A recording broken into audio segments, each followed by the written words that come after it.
ಗ್ರಾಮ ಪಂಚಾಯಿತಿಯ ಚುನಾವಣೆಯಲ್ಲಿ ಸೋಲ್ತಾರೆ. ಹಿಂದೂ ಧರ್ಮ ಅಪಾಯದಲ್ಲಿದೆ, ಹಿಂದೂ ಧರ್ಮವನ್ನು ರಕ್ಷಣೆ ಮಾಡಬೇಕು, ಇಲ್ಲಿ ಷಡ್ಯಂತ್ರ ಆಗ್ತಾ ಇದೆ ಅಂತೇಳಿ ಒಂದು 5 ಜನ ಕಾವಿದಾರಿಗಳನ್ನ ಕರ್ಕೊಂಡು ಬಂದು ಸ್ಟೇಟ್ಮೆಂಟ್ಗಳನ್ನ ಕೊಡ್ತಾ ಇರುವಂತ ಈ ವ್ಯಕ್ತಿಗೆ ಸೌಜನ್ಯ ಹತ್ಯೆಯ ಬಗ್ಗೆ ಗೊತ್ತಿಲ್ವಾ? ಆನೆ ಮಾಹುತನ ಜೋಡಿ ಹತ್ಯೆ ಬಗ್ಗೆ ಗೊತ್ತಿಲ್ವಾ? ಚಿನ್ನಯ್ಯ ಹೂತು ಹಾಕಿದ್ದಂತಹ ಅಸ್ಥಿ ಪಂಜರಗಳಲ್ಲಿ ಸಿಕ್ಕಿರುವಂತಹ ಅಸ್ಥಿ ಪಂಜರಗಳು ಹಿಂದೂಗಳದು ಅಂತ ಗೊತ್ತಿಲ್ವಾ? ಇಲ್ಲಿ ಷಡ್ಯಂತ್ರ ಆಗ್ತಾ ಇದೆ, ಅವ್ರ ಹೆಸರು ನಾನು ಹೇಳೋದಿಲ್ಲ ಅಂತೇಳಿ ಸ್ಟೇಟ್ಮೆಂಟ್ಗಳನ್ನು ಕೊಡ್ತಾರೆ. ಈ ವ್ಯಕ್ತಿ ಯಾರ ರಕ್ಷಣೆಗೆ ನಿಂತಿದ್ದಾರೆ? ಸುಪ್ರೀಂ ಕೋರ್ಟಲ್ಲಿ ಇವತ್ತು ವಿಚಾರಣೆಗೆ ಬಂದಿತ್ತು. ಮುಂದಿನ 21ನೇ ತಾರೀಕು ಡೇಟ್ ಕೊಟ್ಟಿದ್ದಾರೆ. ಕಾವಿ ತೊಟ್ಟಂತಹ ಈ ವ್ಯಕ್ತಿ ಹಿಂದೂ ಮಹಾಸಭಾ ಅಂತ ಮಾಡಿಕೊಂಡ್ರು. ಅದೇ ಕಾವಿದಾರಿಯಾಗಿ ಗ್ರಾಮ ಪಂಚಾಯಿತಿಯ ಚುನಾವಣೆಗೆ ಸ್ಪರ್ಧೆ ಮಾಡ್ತಾರೆ. ಹಾವೇರಿ ಜಿಲ್ಲೆಯಲ್ಲಿ ಗ್ರಾಮ ಪಂಚಾಯಿತಿಯ ಚುನಾವಣೆಯಲ್ಲಿ ಸೋಲ್ತಾರೆ.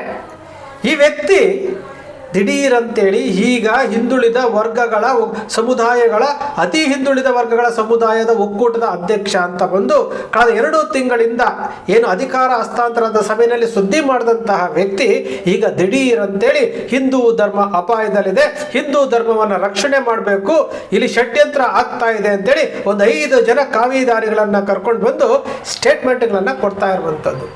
ಯಾಕೆ? ಆ ಭಾಗದಲ್ಲಿ, ಕರಾವಳಿಯ ಭಾಗದಲ್ಲಿ 13 ವರ್ಷದಿಂದ ಸೌಜನ್ಯ ನ್ಯಾಯ ಸಿಗಬೇಕು ಅಂತ ಹೋರಾಟ ಮಾಡ್ತಾ ಇದ್ದಾರಲ್ಲ ಪ್ರಣವಾನಂದ, ಈ ವ್ಯಕ್ತಿಗೆ ಸೌಜನ್ಯ ಹತ್ಯೆಯ ಬಗ್ಗೆ ಗೊತ್ತಿಲ್ವಾ? ಅತ್ಯಾಚಾರದ ಬಗ್ಗೆ ಗೊತ್ತಿಲ್ವಾ? ಯಾವುದು ಗೊತ್ತೇ ಇಲ್ವಾ? ಆನೆ ಮಾಹುತನ ಜೋಡಿ ಹತ್ಯೆ ಬಗ್ಗೆ ಗೊತ್ತಿಲ್ವಾ? ಚಿನ್ನಯ್ಯ ಹೂತು ಹಾಕಿದ್ದಂತಹ ಅಸ್ಥಿ ಪಂಜರಗಳಲ್ಲಿ ಸಿಕ್ಕಿರುವಂತಹ ಅಸ್ಥಿ ಪಂಜರಗಳು ಹಿಂದೂಗಳದು ಅಂತ ಗೊತ್ತಿಲ್ವಾ? ಅತಿ ಹಿಂದುಳಿದ ವರ್ಗಗಳ ಸಮುದಾಯದ ಅಧ್ಯಕ್ಷರಾಗಿ ದಿಢೀರಂತೇಳಿ ಸನಾತನ ಧರ್ಮ ಇವರು ಹೇಳ್ತಾರೆ, ದಲಿತರು, ಹಿಂದುಳಿದವರು ಎಲ್ಲವನ್ನೂ ಹೇಳ್ತಾರೆ. ಕೊನೆಗೆ ಸನಾತನ ಧರ್ಮ ತಗೊಂಡ್ಬರ್ತಾರೆ, ಹಿಂದೂ ಧರ್ಮ ತಗೊಂಡು ಬರ್ತಾರೆ. ಇಲ್ಲಿ ಷಡ್ಯಂತ್ರ ಆಗ್ತಾ ಇದೆ, ಅವ್ರ ಹೆಸರು ನಾನು ಹೇಳೋದಿಲ್ಲ ಅಂತೇಳಿ ಸ್ಟೇಟ್ಮೆಂಟ್ಗಳನ್ನು ಕೊಡ್ತಾರೆ. ಸರಿಯಾದಂತಹ ಮಾಹಿತಿ ಇಲ್ಲ ಇವರಿಗೆ. ಈ ವ್ಯಕ್ತಿ ಯಾರ ರಕ್ಷಣೆಗೆ ನಿಂತಿದ್ದಾರೆ? ಇಲ್ಲಿ ಹೋರಾಟ ಆಗ್ತಾ ಇರುವುದು ಯಾರ ಪರವಾಗಿ, ಯಾರ ನ್ಯಾಯಕ್ಕೋಸ್ಕರ ಕೇಳ್ತಾ ಇದ್ದಾರೆ? ಸುಪ್ರೀಂ ಕೋರ್ಟಲ್ಲಿ ಇವತ್ತು ವಿಚಾರಣೆಗೆ ಬಂದಿತ್ತು. ಮುಂದಿನ 21ನೇ ತಾರೀಕು ಡೇಟ್ ಕೊಟ್ಟಿದ್ದಾರೆ.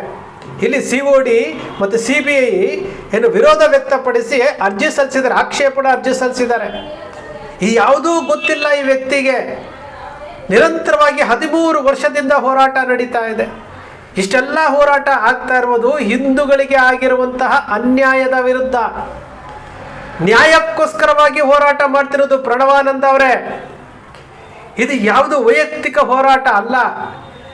ನೀವು ಒಂದು ಗ್ರಾಮ ಪಂಚಾಯಿತಿಯ ಚುನಾವಣೆಗೆ ನಿಂತು ಗೆಲ್ಲಕ್ಕಾಗದೇ ಇರುವಂತಹ ಒಬ್ಬ ವ್ಯಕ್ತಿ, ಕೇಸರಿಯನ್ನ ತೊಟ್ಟು ಯಾರ ಶ್ರೇಯೋಭಿವೃದ್ಧಿಗೋಸ್ಕರವಾಗಿ ನೀವು ಕೆಲಸ ಮಾಡಬೇಕಾಗಿತ್ತೋ ಅಂತಹ ವ್ಯಕ್ತಿ ಇವತ್ತು ತರಾವರಿಯಾದಂತಹ ಹುದ್ದೆಗಳನ್ನು ತೆಗೆದುಕೊಳ್ತಾ ಇದ್ದೀರಿ.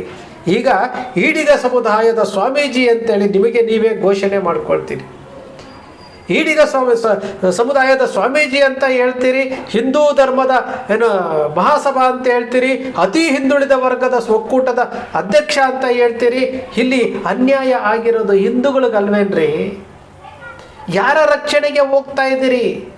ಸೌಜನ್ಯ ಮೇಲೆ ನಡೆದಂತಹ ಈ ಪೈಶಾಚಿಕ ಕೃತ್ಯ ಇದೆಯಲ್ಲ, ಅದನ್ನು ಖಂಡಿಸಬೇಕಾಗಿದ್ದಂತಹ ನಿಮ್ಮಂಥವರು ಇವತ್ತು ಯಾರೋ ಅತ್ಯಾಚಾರ ಮಾಡಿಕೊಂಡು ಕೌತಿ ಕೂತ್ಕೊಂಡಿದ್ದಾರಲ್ಲ, ಸಾಮೂಹಿಕವಾಗಿ ಕೊಂದು ಕೂತ್ಕೊಂಡಿದ್ದಾರಲ್ಲ, ಜೀವನ ಮಾಡ್ತಾ ಇದ್ದಾರಲ್ಲ ಜೀವಂತ ಶವಗಳಾಗಿ, ಅವರ ಪರವಾಗಿ ವಕಾಲತ್ ವಹಿಸ್ತಾ ಇದ್ದೀರಲ್ರಿ.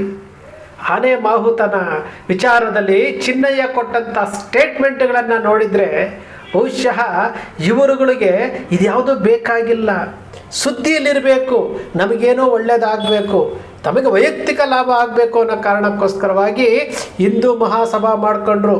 ವರ್ಕೌಟ್ ಆಗಲಿಲ್ಲ. ಗ್ರಾಮ ಪಂಚಾಯಿತಿ ಚುನಾವಣೆ ನಿಂತ್ಕೊಂಡ್ರು, ಹೀನಾಯವಾಗಿ ಸೋಲಿಸಿದ್ರು. ಗ್ರಾಮ ಪಂಚಾಯಿತಿಯಲ್ಲಿ ಸೋಲಿಸ್ತಾರೆ. ಈ ವ್ಯಕ್ತಿ ಸೋಲಿಸಿದ್ರು ಸಹ ವಿಚಾರ ತಿಳ್ಕೊಳ್ಳದೆ ನನ್ನನ್ನು ಯಾಕೆ ಸೋಲಿಸಿದ್ರು, ನಾನಿಲ್ಲಿ ನನ್ನ ವೈಫಲ್ಯ ಇಲ್ಲಿ ಕಾಣ್ತಾ ಇದೆ ಅಂತ ತಿಳ್ಕೊಂಡು ಯಾವುದಾದ್ರೂ ಒಂದು ಉದ್ಯೋಗ ಮಾಡ್ಕೊಂಡು ಜೀವನ ಮಾಡಬೇಕಾಗಿದ್ದಂಥ ವ್ಯಕ್ತಿ ದಿಢೀರ್ ಅಂತೇಳಿ ಈಡಿಗ ಸಮುದಾಯದ ನಾಯಕರುಗಳನ್ನೇ ಟಾರ್ಗೆಟ್ ಮಾಡುವಂತಹ ವ್ಯಕ್ತಿ ಹಿಂದೂ ಧರ್ಮದ ಒಗ್ಗಟ್ಟಿನ ಬಗ್ಗೆ ಮಾತನಾಡ್ತಾರೆ. ಹಿಂದೂ ಧರ್ಮ ಅಂತಂದರೆ ಎಲ್ಲರೂ ಒಂದೇ ರೀ. ಈಡಿಗರು, ಕುರುಬರು, ಒಕ್ಕಲಿಗರು ಎಲ್ಲರೂ ಒಂದೇನೆ. ಎಲ್ಲ ಸಮುದಾಯಗಳು ಸೇರಿದ್ರೆ ಒಂದು ಧರ್ಮದ ಸಮೂಹ ಅದು. ಸೌಜನ್ಯ ಎಂಬ ಒಕ್ಕಲಿಗ ಸಮುದಾಯದ ಹೆಣ್ಮಗಳು, ಆನೆ ಮಾಹುತ, ಪದ್ಮಲತಾ, ವೇದವಲ್ಲಿ ಎಲ್ಲರೂ ಹಿಂದೂಗಳೇ. ಜಾತಿಗಳಲ್ಲಿ ಬೇರೆ ಆಗಿರ್ಬೋದು, ಆದರೆ ಎಲ್ಲರೂ ಹಿಂದೂಗಳೇ ಅಲ್ವಾ? ಅವರಿಗೆ ಅನ್ಯಾಯ ಆಗಿರುವಂಥ ವಿಚಾರ ನಿಮಗೆ ಗೊತ್ತಿಲ್ಲ? ಅವಾಗೆಲ್ಲ ಪತ್ರಿಕೆಗಳಲ್ಲಿ ಓದಿಲ್ಲ. SIT ರಚನೆ ಆಯಿತು. SIT ಪ್ರಾಥಮಿಕ ತನಿಖಾ ವರದಿ ಕೊಡ್ತು. ಚಿನ್ನಯ್ಯ ಊತ ಹಾಕಿರುವಂಥ ಅಸ್ಥಿ ಪಂಜರಗಳ ಬಗ್ಗೆ ಸುದ್ದಿ ಆಗ್ತಾ ಇದೆ. 74 UDRಗಳ ಬಗ್ಗೆ ಗೊತ್ತಿಲ್ಲ. ಯಾವುದನ್ನೂ ಮಾತನಾಡದಂತಹ ಪ್ರಣವಾನಂದ ದಿಢೀರಂತ ಒಂದು 5 ಜನ ಕರ್ಕೊಂಡು ಬಂದ್ಬಿಟ್ಟು ಕೂರಿಸ್ಕೊಂಡು ಯಾರ್ಯಾರನ್ನ ಭೇಟಿ ಮಾಡಬೇಕು ಭೇಟಿ ಮಾಡಿಬಿಟ್ಟು ತಮ್ಮ ಇರುವಿಕೆಯನ್ನು ಸ್ಪಷ್ಟಪಡಿಸೋದಕ್ಕೆ ಒಂದು ಮೀಡಿಯಾಗಳ ಮುಂದೆ ಒಂದು ಹೇಳಿಕೆ ಕೊಡುವಂಥದ್ದು. 1 ಲಕ್ಷ ಜನನ್ನ ಸೇರಿಸ್ತಾರಂತೆ. ಯಾರ ವಿರುದ್ಧ? ಹಿಂದೂಗಳ ವಿರುದ್ಧ 1 ಲಕ್ಷ ಜನ. ಅದು ದಲಿತ ಹಿಂದುಳಿದವ್ರನ್ನ ಸೇರಿಸ್ತಾರಂತೆ. 1 ಲಕ್ಷ ಜನನ ಸೇರಿಸ್ತಾರಂತೆ. ಯಾವುದ್ರಿ ಇದೆಲ್ಲಾನು? ಕೇಸರಿ ಅಂತಂದರೆ ಬಿಟ್ಟಿ ಬಿದ್ದಿದೆಯಾ? ಕಾವಿ ಬಟ್ಟೆ ಅಂದರೆ ಬಿಟ್ಟಿ ಬಿದ್ದಿದೆಯಾ? ಹಿಂದೂ ಧರ್ಮ ಅಂದರೆ ಬಿಟ್ಟಿ ಬಿದ್ದಿದೆಯಾ? ಹೇಳೋನು ಕೇಳೋನು ಯಾವನೂ ಇಲ್ಲ ಅಂದ್ಕೊಂಡಿದ್ದೀರಾ? ನಿಮ್ಮಿಂದ ಏನಾದರೂ ಒಂದು ಕಿಂಚಿತ್ತಾದರೂ ಈ ಧರ್ಮವನ್ನು ಬಳಸ್ಕೊಂಡು ಈ ಧರ್ಮದಲ್ಲಿ ಸಂಘಟನೆ ಮಾಡ್ತಾ ಇದ್ದೀರಾ ಅಂತಂದರೆ ಅದೂ ಇಲ್ಲ. ದಿಢೀರ್ ಅಂತೇಳಿ ಬಂದು ಕಾಮಿಡಿ ಪೀಸ್ಗಳಾಗಿ ಹೋಗ್ತಾ ಇದ್ದೀರಾ. ಈಗ ಈ ಹೋರಾಟಕ್ಕೂ ಸಹ ನಾವೇನೋ ಸುದ್ದಿ ಮಾಡಿಬಿಟ್ಟಿದ್ದೀವಿ. ನಿಜವಾದಂತಹ ಹೋರಾಟಗಾರರು, ನ್ಯಾಯಕ್ಕೋಸ್ಕರವಾಗಿ ಹೋರಾಟ ಮಾಡ್ತಾ ಇರುವಂಥವರು, ಸೌಜನ್ಯ ಹೋರಾಟಗಾರರು. ಇವತ್ತು ನೋಡಿ, ಗಿರೀಶ್ ಮಟ್ಟಣ್ಣನವರು ಸುಪ್ರೀಂ ಕೋರ್ಟ್ಗೆ ಹೋಗಿದ್ದಾರೆ. ಸುಪ್ರೀಂ ಕೋರ್ಟಲ್ಲಿ ಅರ್ಜಿ ಮುಂದೂಡಿಕೆ ಆಗಿದ್ರೂ ಸಹ ಇಲ್ಲಿಂದ ಆ ಹೆಣ್ಣು ಮಗಳಿಗೆ ನ್ಯಾಯ ಸಿಗಬೇಕು ಅಂತೇಳಿ ಸುಪ್ರೀಂ ಕೋರ್ಟಿಗೆ ಹೋಗಿ ಸುಪ್ರೀಂ ಕೋರ್ಟಿಂದ ಒಂದು ವಿಡಿಯೋವನ್ನು ಮಾಡಿ ಕಳಿಸಿದ್ದಾರೆ. ಇದು ಕಣ್ರಿ ಹೋರಾಟ. ಇದು ಹಿಂದೂಗಳಾಗಿರಲಿ, ಮುಸಲ್ಮಾನರಾಗಲಿ, ಕ್ರೈಸ್ತರಾಗಿರಲಿ, ಜೈನರಾಗಿರಲಿ, ಯಾರಿಗೆ ಅನ್ಯಾಯ ಆದರೆ ಅದರ ಪರವಾಗಿ ಧ್ವನಿ ಎತ್ತಬೇಕಾದಂಥದ್ದು ಪ್ರತಿಯೊಬ್ಬ ವ್ಯಕ್ತಿಯ ಕರ್ತವ್ಯ. ಈ ಕೆಲಸ ಸೌಜನ್ಯ ಹೋರಾಟಗಾರರು ಮಾಡ್ತಾ ಇದ್ದಾರೆ. ವಕೀಲರಾದ ಬಾಲನ್ನವರು ಮಾಡ್ತಾ ಇದ್ದಾರೆ. ಭಾಳಷ್ಟು ವಕೀಲರುಗಳು ಕೆಲಸ ಮಾಡ್ತಾ ಇದ್ದಾರೆ. ನೀವೇನು ಮಾಡ್ತಾ ಇದ್ದೀರಿ? ಈ ಹಿಂದೂ ಅನ್ನೋ ಪದವನ್ನು ಬಳಸ್ಕೊಂಡು, ಆ ಕಾವಿ ಬಟ್ಟೆಗಳನ್ನು ಬಳಸ್ಕೊಂಡು ಹಿಂದೂಗಳ ಮೇಲೆ ಹೋರಾಟ ಮಾಡ್ತಾರಂತೆ. ಷಡ್ಯಂತ್ರ ಆಗೋಗಿದೆಯಂತೆ. ಷಡ್ಯಂತ್ರ. ಹೋರಾಟಗಾರರ ಹತ್ರ ಹೋಗಿ ನಿಮ್ಮ ಜೊತೆ ನಾವಿರ್ತೀವಿ ಹೋರಾಟದಲ್ಲಿ ಅಂತ ಹೇಳಬೇಕಾದಂತಹ ಇವರು ಯಾವ್ಯಾವ ಸ್ಟೇಟ್ಮೆಂಟ್ಗಳನ್ನು ಕೊಡ್ತಾ ಇದ್ದಾರೆ. ಹಿಂದೂ ಧರ್ಮ ಅಂತಂದರೆ ಬಿಟ್ಟಿ ಬಿದ್ದೋಗಿದೆ. ಹಿಂದೂ ಧರ್ಮ ಅಂದರೆ ಯಾರು ಬೇಕಾದರೂ ಬಳಸ್ಕೊಳ್ಬೋದು. ಹಿಂದೂ ಧರ್ಮ ಅಂತಂದರೆ ಹೇಳೋರು ಕೇಳೋರು ಯಾರೂ ಇಲ್ಲ ಅನ್ನೋದ? ಪ್ರಣವಾನಂದವರೇ, ಕೇಸರಿಗೆ ಅಪಚಾರ ಮಾಡೋಕ್ಕೆ ಹೋಗ್ಬೇಡಿ. ಹಿಂದೂ ಮಹಾಸಭಾ ಮಾಡಿದ್ರಲ್ಲ, ಯಾತಕ್ಕೆ ಬಿಟ್ರಿ? ಗ್ರಾಮ ಪಂಚಾಯತಿನಲ್ಲಿ ಸೋತ್ರಲ್ಲ, ಯಾಕೆ ಸೋತ್ರರಿ? ವಿಚಾರ ಮಾಡಿ. ಒಬ್ಬ ಹಿಂದುಳಿದ ವರ್ಗದಿಂದ ಬಂದಂತಹ ಸಿದ್ದರಾಮಯ್ಯನವರು ಮುಖ್ಯಮಂತ್ರಿ ಆಗಿರ್ತಾರೆ.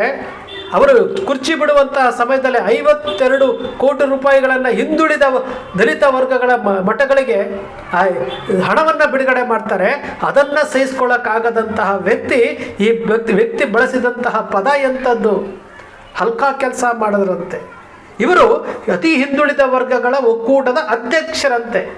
ಹಿಂದುಳಿದ ವರ್ಗಗಳ ಸಮುದಾಯಗಳಿಗೆ 53 ಕೋಟಿ ರೂಪಾಯಿ ಕೊಟ್ಟಿರುವಂಥದ್ದನ್ನು ಈ ಹಿಂದುಳಿದ ವರ್ಗದ ಒಕ್ಕೂಟದ ಅಧ್ಯಕ್ಷ ಕಾವಿದಾರಿ ಹೇಳ್ತಾ ಇರುವಂಥದ್ದು ಹಲ್ಕಾ ಕೆಲಸ ಮಾಡಿದ್ರಂತೆ. ಮತ್ಯಾರು ಕೊಡಬೇಕಾಗಿತ್ತು?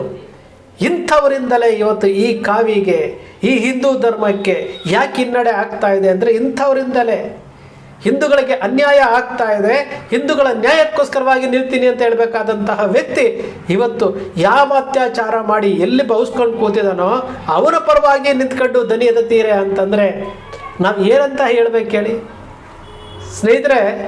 ಭಾಳಷ್ಟು ಸಾರಿ ನಾವು ಅನ್ಕೊತೀವಿ ಈ ಧರ್ಮವನ್ನು ಎಷ್ಟು ಚೆನ್ನಾಗಿ ಬಳಸ್ಕೊಳ್ತಾ ಇದ್ದಾರೆ.